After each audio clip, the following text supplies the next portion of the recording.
Patrice, thank you so much for being here. Thank you so much, Dan. It really is a pleasure to be here for multiple reasons. I'm excited to be reading a little bit from All the Colors We Will See tonight, and I have a lot to be grateful to Writers and Books for because I guess it was 2017, I received the GEL residency, or am I saying that right? Or maybe it's GEL residency for writers with children. And so I had the opportunity to actually come to Rochester and spend a week there. And my daughter was able to be part of the Summer Write program while I was actually working on the final, I guess, pieces of All the Colors We Will See. So this feels very special to me to be here with you all tonight because I feel like this book, I have you all to, in a small way, thank for the contribution that you gave to my writing life. So thank you so much. Thank you very, very much for that.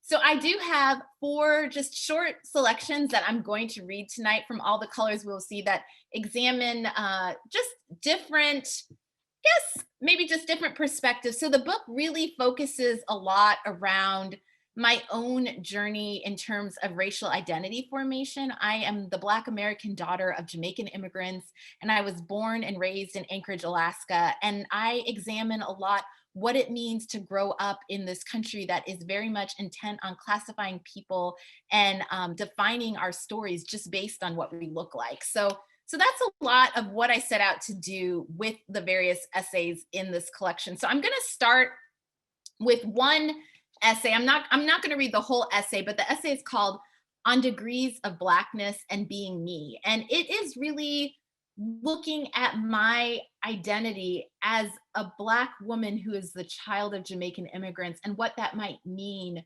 growing up in this country where we often offer Black Americans a very narrow narrative as to what their story is. So I'm just going to read a little bit from the very end of this essay on degrees of Blackness and being me. One mild winter day, I spent time in my nation's capital with plans to visit the African American Museum near the National Mall. In the final moments before the museum closed for the day, I stood staring at a map and a bar chart. 5% of Black Americans are Afro-Caribbean, the words on the chart declared, information that caught me and my family up in the greatness of the structure where I stood.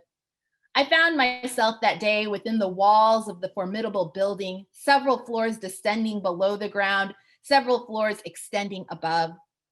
But I had arrived with time to see only one exhibit, to peruse the contents of one floor.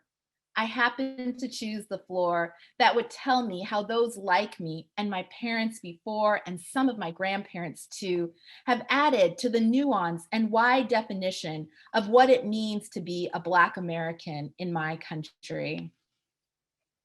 That day, I stared at that bar chart listing migration patterns of Afro-Caribbeans to the United States. I really wasn't supposed to have accessed the museum. An hour before the museum closed for the day, I had arrived in the shadow of the front entrance.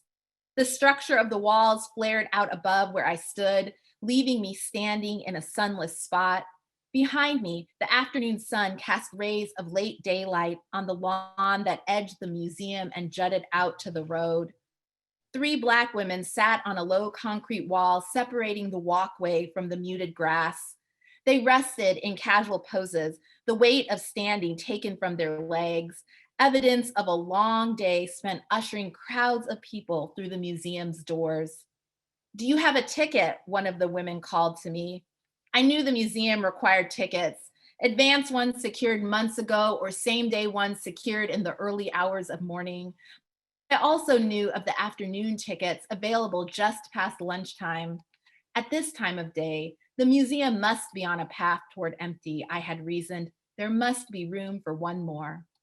"All the tickets are gone for the day," one of the other women told me. The 3 of them were older, not my mother's age, but 10, maybe 15 years older than me. They'd seen much of life in this country that I hadn't. I was sure of this. One of the women looked at me. Her eyes took me in with a single glance from my head to my feet. I wondered if she thought what I thought, that I need to see this museum, that it was important for a woman like me to see inside the walls. "You're just getting off work?" she asked in a comforting way that was less a question and more of a statement of knowing me. I explained that I was here for a conference, visiting from out of town. I watched the three look up to where I stood. Their expressions changed to a sweet pity, and they motioned me toward the entrance. They pointed me through the revolving doors into a place where I think they knew that somewhere I would see myself. On that mild day in my nation's capital, I was part of the circle of women resting on a low wall, the ones who motioned me forward. I am with them and like them, I thought, as I pushed against the revolving door, crossed the museum threshold, and walked in. So the next selection that I'm going to read is from an essay that I wrote about my experience in the field of engineering. So my undergraduate degree is in chemical engineering, and I actually lived in Rochester, New York for a couple of years after graduation, and I worked as an engineer at Eastman Kodak. But the reality is engineering was not really the field for me. And this essay talks about what it is to be a Black woman in the field of technology and engineering, and to recognize that while you may have your own dreams and desires, there are also other young girls who are looking at you as an example. And so this essay is actually officially called Role Model, or Black Girls May Have Dreamed of Engineering Because of Women Like Me. And so as you can see now, I'm not an I'm not an engineer anymore. I'm a writer. And so that's part of the journey of this essay, is leaving the field of engineering, leaving it knowing that I'm also leaving that role of being a role model in young girls' lives in this field of technology. So I'll just read this section. The end was inevitable. The exact time, not so certain. Those calculus problems and chemical reactions had brought me to a comfortable, firm, and steady, predictably certain trance, one that aligned well with exact definitions, right answers, periodic tables, and known expectations for left brain degrees. But what I longed for was a sky split open to become the scholar of more.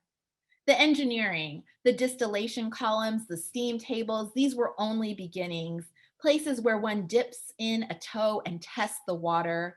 For a moment, there is a twinkle of recognition, a whisper of familiarity. Then the haze passes, the clouds separate.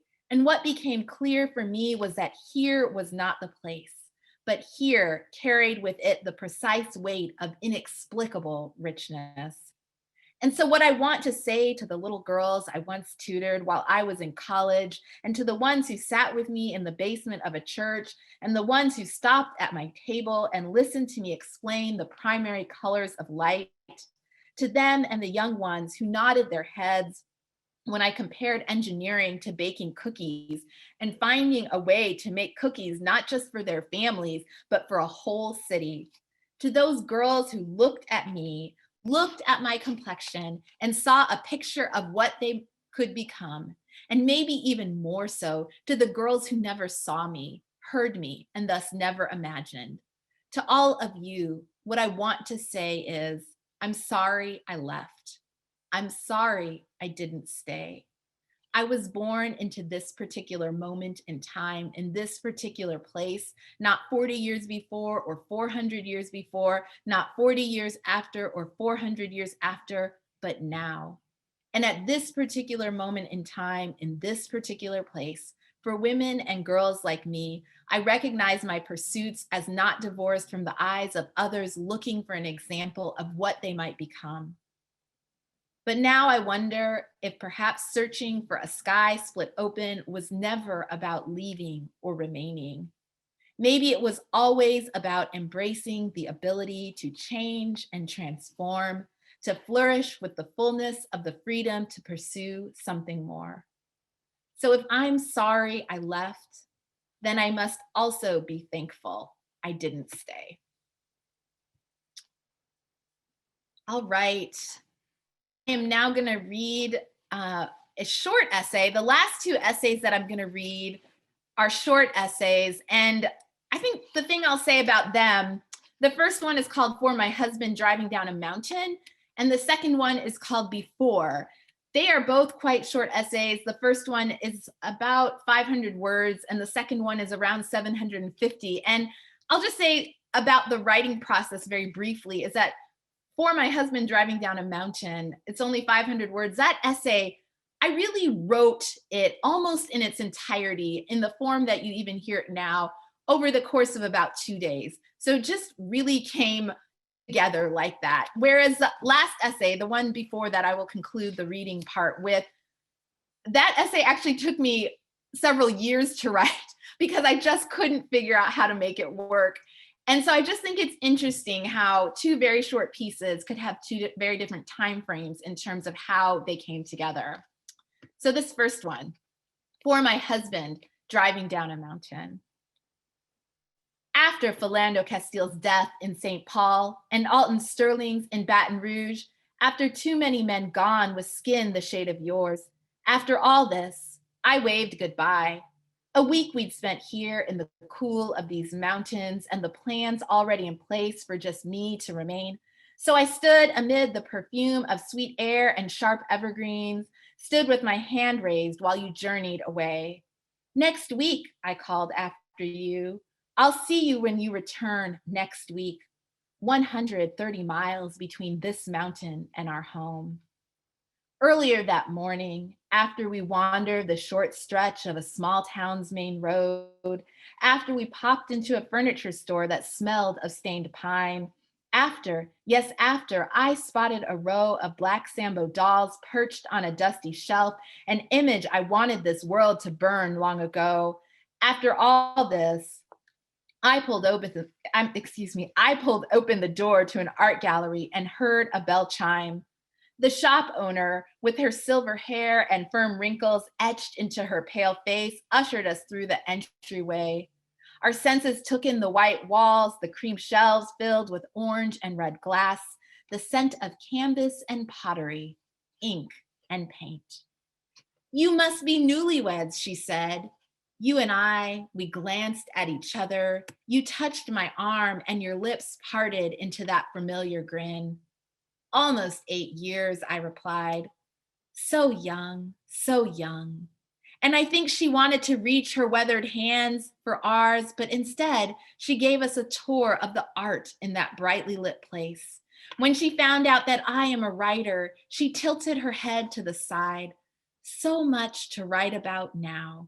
Her words dissipated into a sigh, but I still heard all that she didn't say.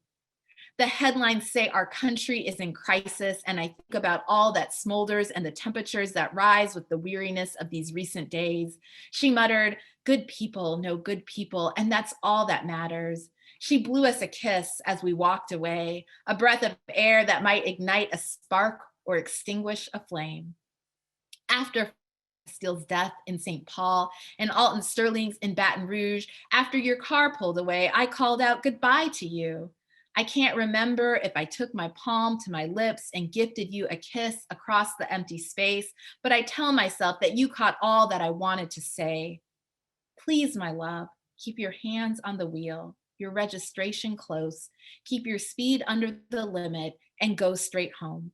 I watched your car's dusty bumper shrinking out of sight, the start of your spiral down that mountain, your return to the heat of our burning unknown. All I could do was reach out my open hand and wave. And for the final essay, and then I look forward to chatting with Sally, but I'll just read this essay before. The day I prepare to lay my daughter to nap on her great-grandmother's bed, I think I have been here before. Outside, the air is warm like a breath in my cupped hands. Past the front door, a dense fog blinds me to the landscape beyond as the call of a rooster joins the rustle of leaves cloaking thick trees. In this cramped corner room, I know I have seen this mattress snug against a wall. I have watched light from the small window pierce a dark room. But of course, this day is my first time in this hidden pocket of rural Zimbabwe. It is the day my daughter is introduced to her great-grandmother. my husband's grandmother. I have been here before. I have stood by this bed and not this bed, here and not here, in a clearing through the trees, through the secret passage between bowing branches, in this small home, in these rural areas. Not these rural areas, rural Jamaica. Not a clearing through the trees, but the top of a mountain, an introduction to a grandmother I don't know. I look up to a high bed, my grandmother's bed. How does she sleep up there, I wonder? How does she climb in bed? There is a light from the window, the small window just above where the mattress meets the wall. The afternoon sun casts streaks of gold across the dim. Someone's arms lift me. My worn out body is placed on the crisp, tight sheets. Even in the cool room, the heavy air and low voices nearby feel like the warmth of a soft blanket. As my bare arms rub against the smooth bed, I turn to the side and curl my knees toward my chest. I drift toward sleep, thankful to be inside as heat bears down beyond the door. For the length of a nap, perhaps the length of a day, I am part of what blows through rural Jamaican leaves on top of this mountain.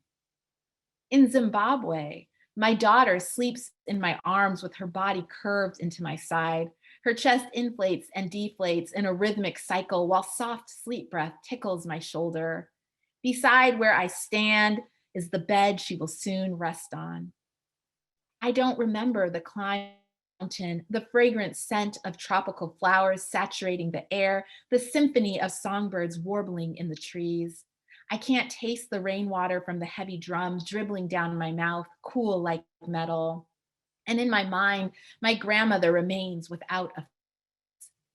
My daughter won't remember the tears of dew rolling off bright leaves or the cows sinking slightly into the damp ground. She won't recall sitting at her great grandmother's feet while leather fingers crushed thin peanut shells. Her great grandmother's song that welcomed us to this rural home will elude her. Is this where longing begins? The desire for passports streaked with stamps, a yearning for cities that become temporary homes, a fake love of skyscrapers and fast planes? Will she also one day take walks through cities with perfect grids and hope for bends in rustic roads? Will unfinished books gather on her nightstand as she stares at rivers with tangled currents moving to some vast unknown? I think this is the birthplace of searching, a searching for something that is lost before we can even remember. Crisp sheets, humid air, the feel of woven blankets beneath us, a searching that doesn't diminish with a generation, but likely grows and grows until it encompasses the depth of the world. I stare at her asleep on the blanket. The sunlight crawls across the bed, parting the room's shadows. Wait, no. Beyond this window, a drizzle coats the ground, burdens the air. A gray light, yes, a gray light grazes the dim and reveals her face. I think perhaps one day her dreams will unlock this bed, this window, this moment. If nothing more, perhaps she will remember a mattress pushed against the wall and a small window that ushers in light. Perhaps she will say she has been here before. Thank you so much. Thank you.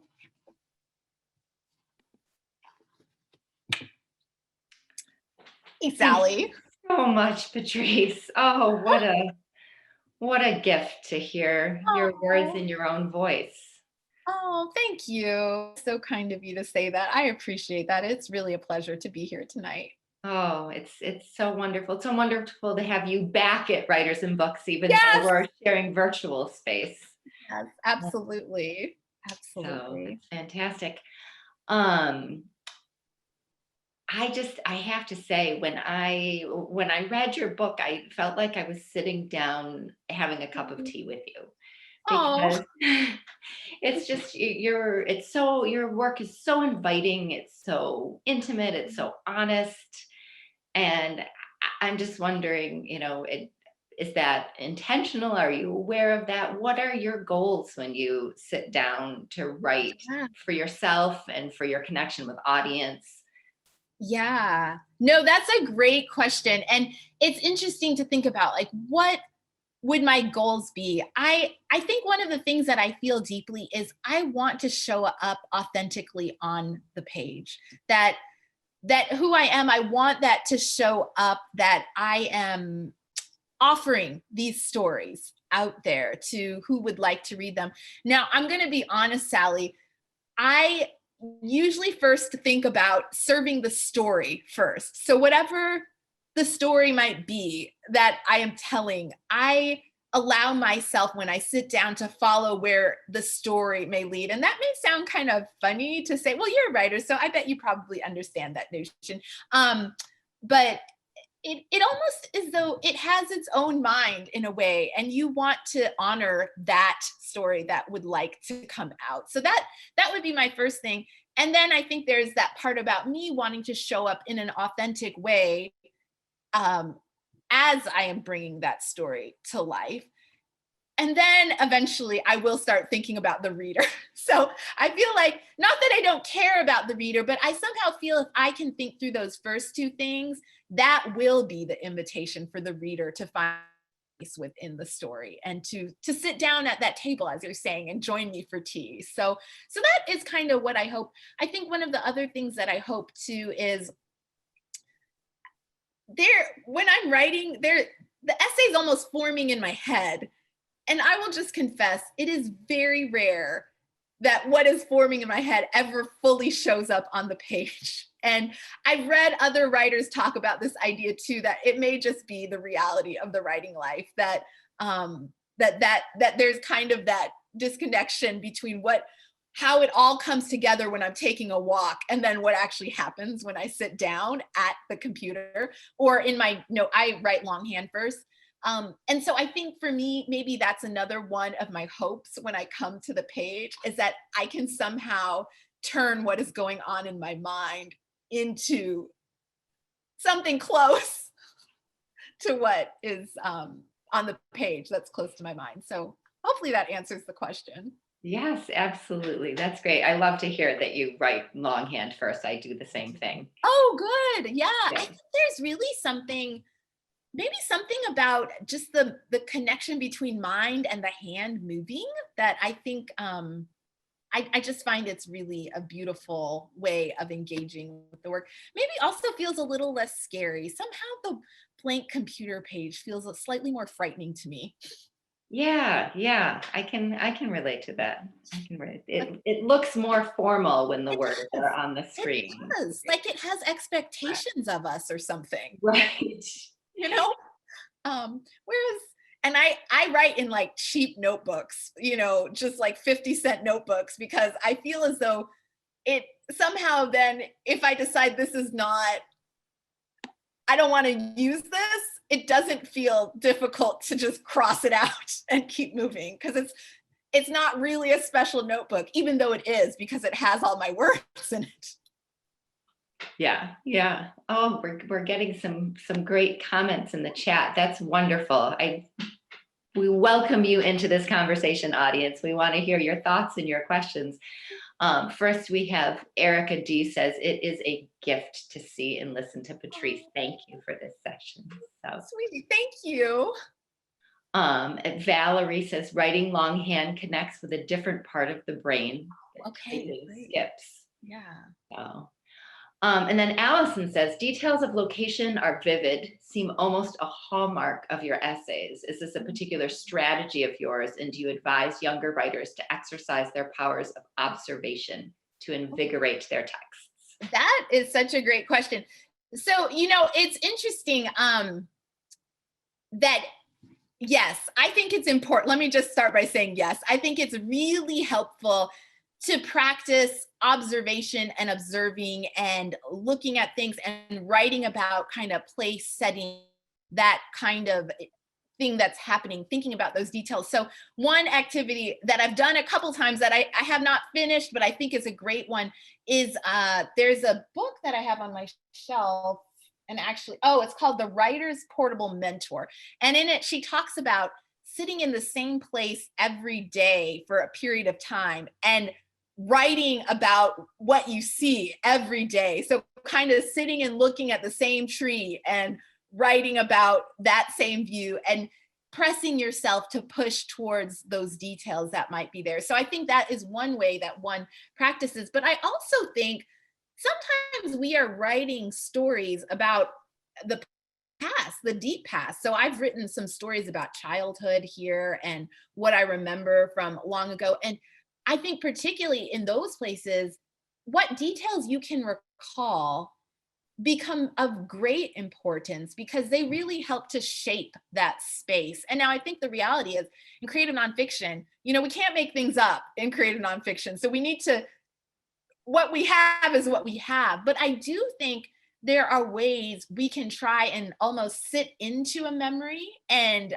kind of sit with a memory for an extended period of time to try and recall other elements that maybe aren't there at the forefront of our memory, but are there within our memory, that it just takes a little prompting. So I remember one of the details about this particular time was just kind of trying to envision that space in my grandmother's house. And the thing that I remembered so much was the height of the bed, that this bed was very high compared to, and now, I'm 41. I don't know that I would say the bed was high if I were to go back, but as a small child, right, that this is the perspective. And that I think becomes an important thing because it brings you right into the youthfulness of the narrator. Fantastic. Oh, I love it. So I have, a few questions that and Yeah, we'll absolutely. talk, but audience, please feel free to chime in and ask your questions right in the chat or the Q&A. So Can I just say, I'm sorry, Sally, can I just say one more thing real quick about that detail thing that I thought would be nice to, when you're thinking about far back memories too, or any memory, it can be really helpful to talk to someone else who may remember other things.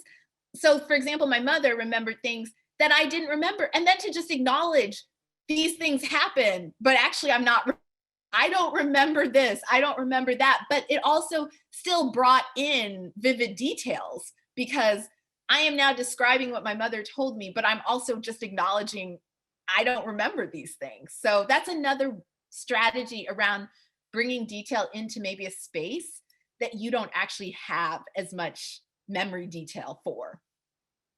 So I'm sorry, Sally. No, interrupt me all night long.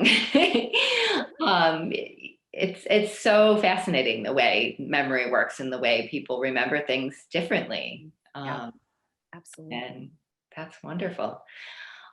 So you touched on this a little bit in, kind of introducing some of your work, but I just feel like your book as a whole, the essays you read tonight certainly touch on this, but I feel like the book as a whole is so much about the sense of belonging, the way that humans do and don't belong in different ways, the way, how we look for belonging.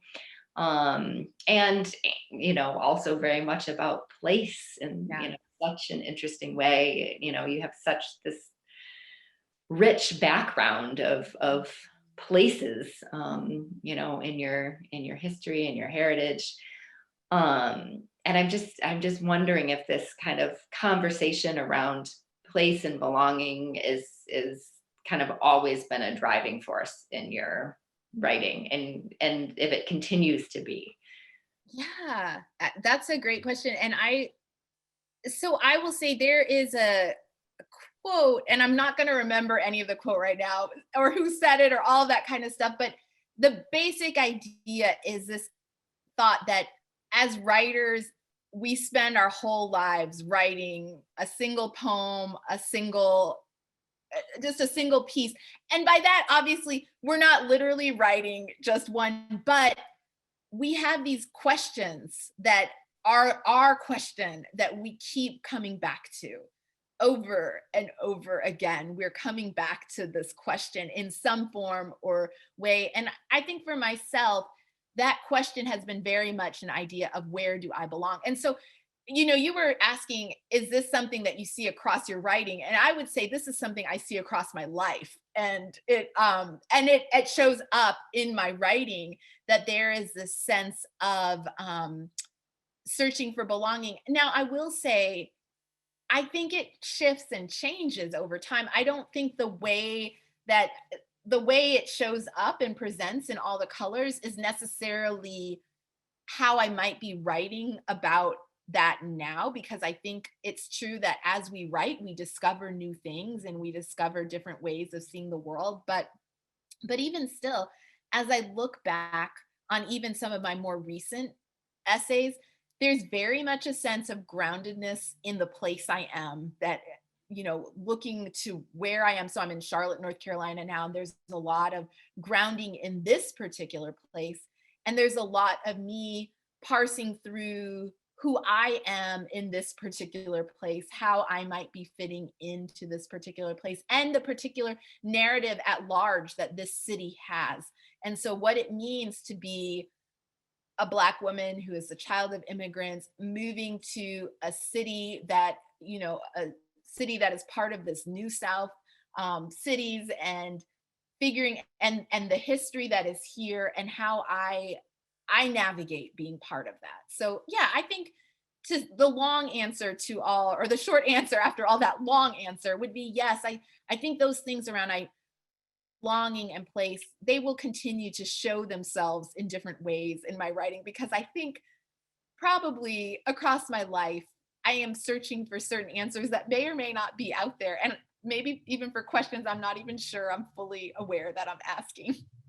But I do think that is, I will say, for any other writers out there, I think this is very typical of us as writers, that there is some sort of driving something that we're seeking answers to, that often will motivate the themes that we are drawn to, what interests us, what we become attached to in our work.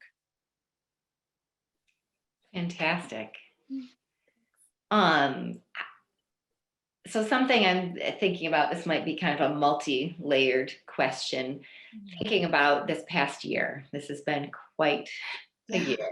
We're in It has the been. midst Yes. of a global pandemic. Yes.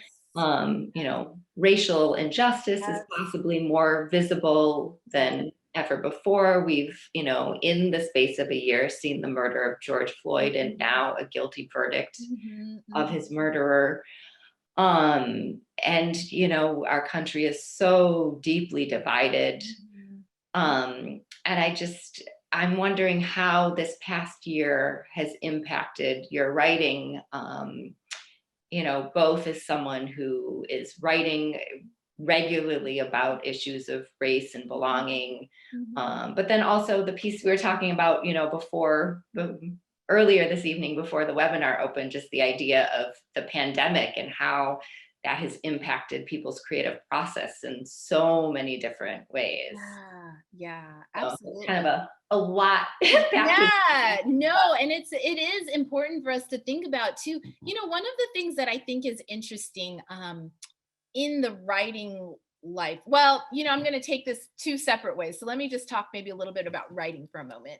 I was speaking with someone the other day that I feel as writers, we often go through times of creative flourishing and times of creative wilderness. So times where, the writing is coming together, and it's almost as though there's something beyond you that enables. So I think that happens. But then I think there's also the creative wilderness where there is nothing happening. And I think we as writers will experience different forms of that across our writing lives. And I think what's interesting is we are often not going through these all simultaneously together. It's not as though everyone's in the flourishing and everyone's in the wilderness, and everyone's in the flourishing and everyone's in the wilderness. So to that extent, what I would say, I have found it fascinating for me in this time of the pandemic, where I actually have found space to think about certain things I've been wanting to write for quite a while, which I has struck me as quite unusual.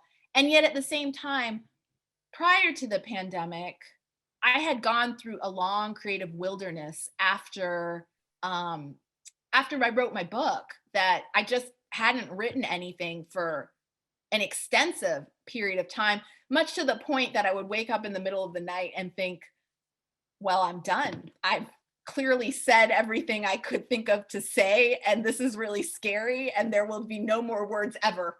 Very, very intense in that kind of way. And so I think what I've observed here is that it has been, in a way, a gradual return to almost giving myself permission to create without an expectation of what things need to become. And I think that's one thing that sometimes as writers, we can put a lot of weight on ourselves, that this must be this or this must be however. So I think that's what has enabled me to create during this season, is just letting go of some of these ideas of what has to come of creation. The other thing that I think is true is, you are absolutely right.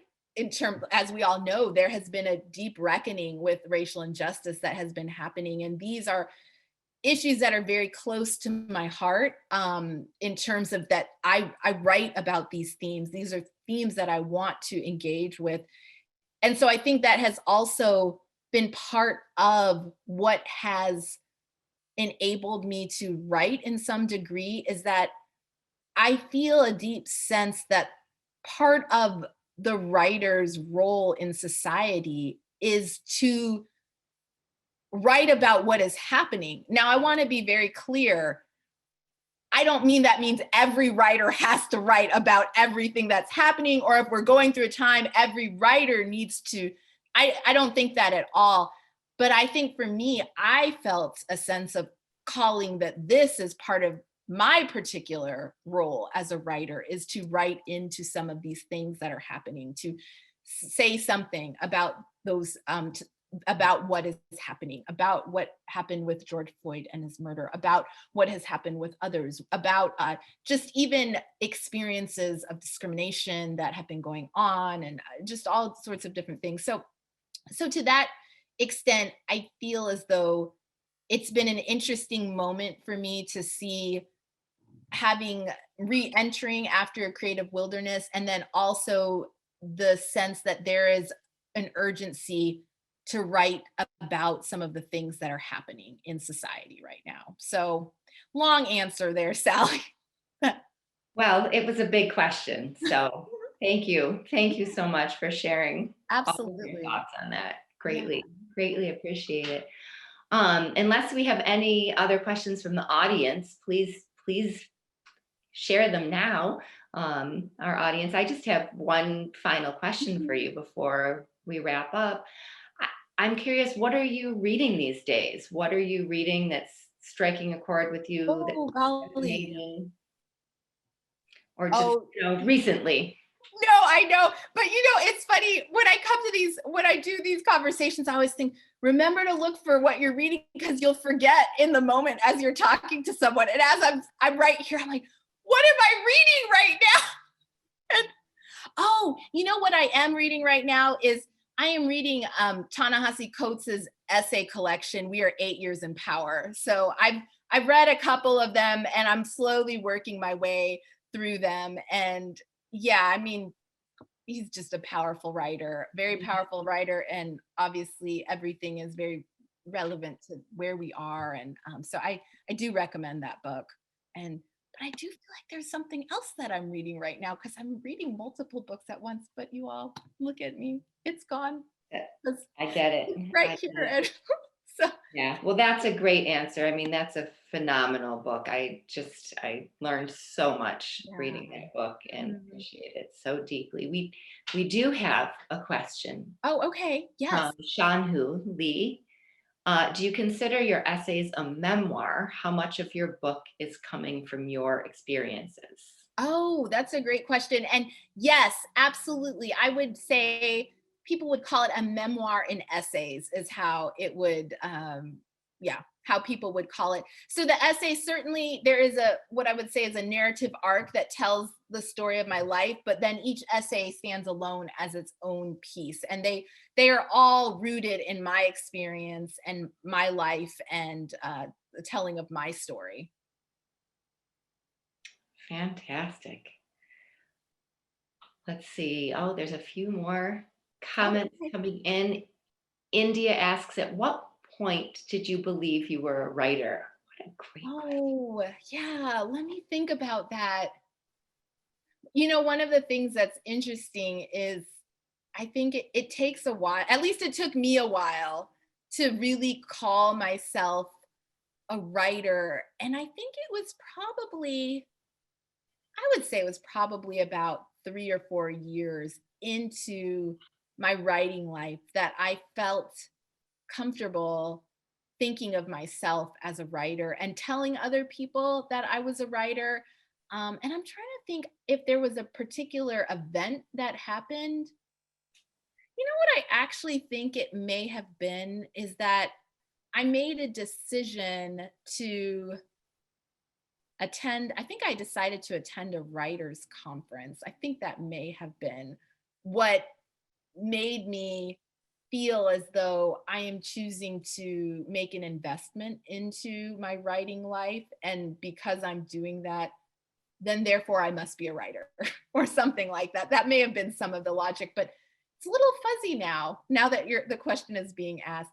But, you know, I will just say to any of you writers out there that I feel because you write, and that doesn't even need to be every day or all the time or any of those things.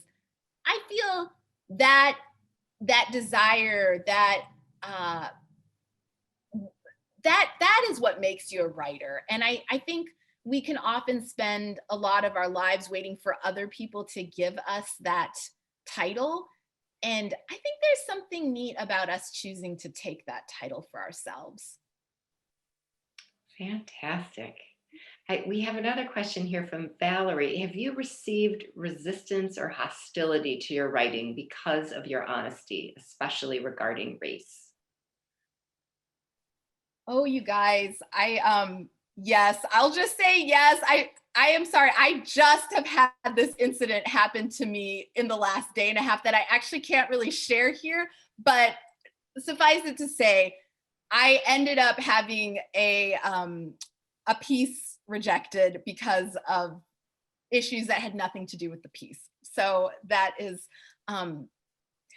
me in my own space of sadness about that. So yes, it has unfortunately happened. I wouldn't say that that has been the bulk of my experience, though. So I will say that I, by and large, that has not been the bulk of my experience. But yes, I have at times had different incidences that have occurred that I know are connected to my subject matter, that it feels too um, people are concerned that people are going to be offended by it, or people are going to uh, be upset, or people are fearful of what I say. Which you all, I just want to say is very interesting because don't I seem like a super nice person and just very kind person? So, anyways. You are, and a brilliant writer at that.